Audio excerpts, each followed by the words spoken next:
इस वीडियो में हम एस्टॉनिश से रिलेटेड 10 इंपॉर्टेंट सेंटेंस जानेंगे और वीडियो के लास्ट में एक छोटा सा टेस्ट भी है।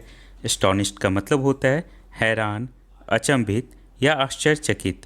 फर्स्ट सेंटेंस है he was astonished to find a lost puppy.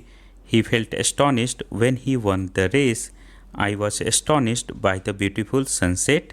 I was astonished by her amazing drawing. They were astonished by the big fireworks. Next sentence है They were astonished at the first car. I was astonished to hear the great news. I was astonished to see the huge crowd. We were astonished by the magician's skill.